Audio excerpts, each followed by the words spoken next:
ఓం శ్రీ మహాగణాధిపతయే నమః. శ్రీమాత్రే నమః. హాయ్ ఫ్రెండ్స్, ఈ వీడియోలో మనం ఉగాది పండుగకు సంబంధించిన కొన్ని విషయాలను తెలుసుకుందాం. యుగాది అనే పదమే యుగమునకు ఆది అనే పదమే ఉగాదిగా మారింది. దీన్నే సంవత్సరాది అని కూడా పిలుస్తాం. తెలుగు సంవత్సరం ఆరంభం అయ్యే తిథి గనక చైత్రమాస శుక్లపక్ష పాడ్యమి తిథిని ఉగాది అంటారు. సూర్యోదయ సమయానికి చైత్ర శుక్ల పాడ్యమి ఉన్న తిథినే ఉగాది పండుగగా ఆచరించాలి. చైత్రే మాసి జగద్బ్రహ్మ ససర్జ ప్రథమేహని శుక్లపక్షే సమగ్రంతు తదా సూర్యోదయే సతి అని హేమాద్రి నిర్ణయం. కాబట్టి సూర్యోదయం ఉన్న సమయాన చైత్ర శుక్ల పాడ్యమి ఉండాలి. అదే సంవత్సరాది. ప్రాచీన కాలంలో ఒక యుగం పరిసమాప్తమై వేరొక యుగం ప్రారంభమైనప్పుడు ఆ నూతన యుగాన్ని స్వాగతిస్తూ ఉత్సవాలు జరుపుకునేవారు.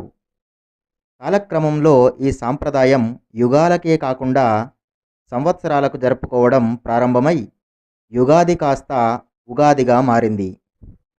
మన పురాణాలను అనుసరించి కాలం అనేది యుగం, మన్వంతరం, కల్పం, దినం, మాసం, సంవత్సరాలుగా విభజించబడింది.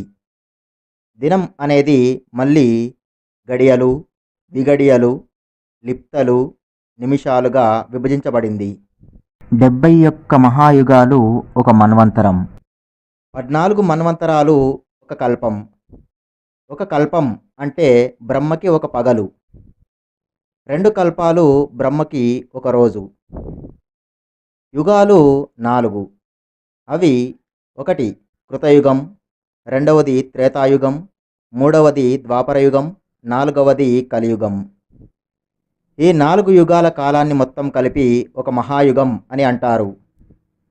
సంవత్సరానికి 12 మాసాలు, మాసానికి 30 రోజులు,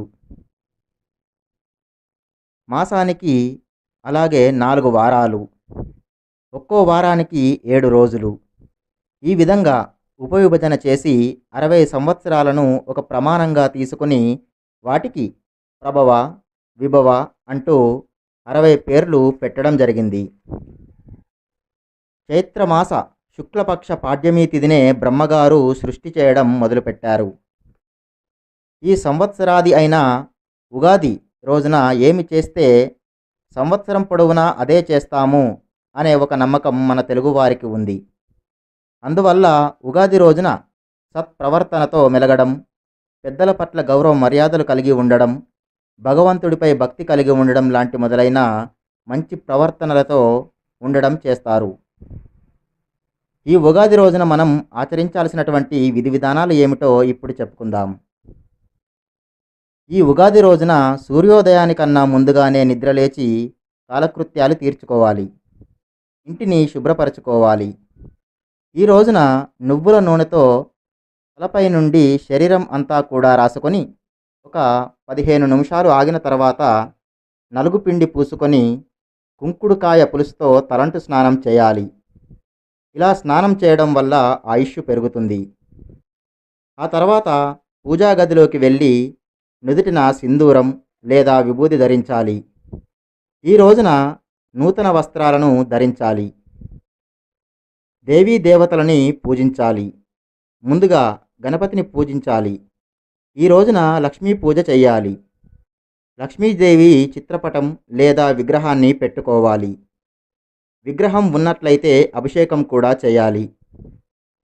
లక్ష్మీ అమ్మవారికి షోడశోపచారాలతో పూజ చేయాలి.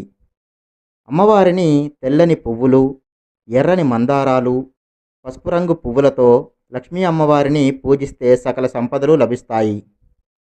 లక్ష్మీ అమ్మవారికి సంబంధించినటువంటి శ్లోకాలు, స్తోత్రాలు ఈ రోజున చదవాలి. శ్రీ సూక్తం, కనకదార స్తోత్రం తప్పకుండా పఠించాలి. ఈ రోజున శివునికి అభిషేకం చేయడం మంచిది. ఈ రోజున ప్రత్యేకంగా శివునికి అన్నంతో అభిషేకం చేసి ఆ అన్నాన్ని మనం ప్రసాదంలా స్వీకరించి ఇతరులకు పంచినా జీవితంలో భుక్తికి లోటు ఉండదు అని శాస్త్రాలు చెబుతున్నాయి. అలాగే ఈ రోజున ఇంట్లో పెద్దవారితో ఆశీస్సులు తీసుకోవాలి. ఆ తర్వాత వేప పూతతో తయారు చేయబడినటువంటి షడ్రుచుల ఉగాది పచ్చడిని ముందుగా శివునికి లేదా విష్ణువుకి నైవేద్యంగా పెట్టి ఆ తర్వాత మాత్రమే మనం దాన్ని గురుదేవులను నవగ్రహాలను స్మరించుకొని ప్రసాదంలా స్వీకరించాలి. షడ్రుచులతో తయారు చేయబడినటువంటి ఈ ఉగాది పచ్చడి మనకి ఏం చెబుతుంది అంటే, ఈ జీవితం అనేది షడ్రసోపేతమైన భోజనం లాంటిది అని, సుఖదుఖాలను సమాన భావంతో స్వీకరించి బ్రతుకును ఆనందమయం చేసుకోవాలనే సందేశాన్ని అందిస్తుంది. ఆ తర్వాత మీకు దగ్గరలో ఉన్నటువంటి ఏదైనా ఒక దేవాలయానికి వెళ్ళి దైవ దర్శనం చేసుకోవాలి.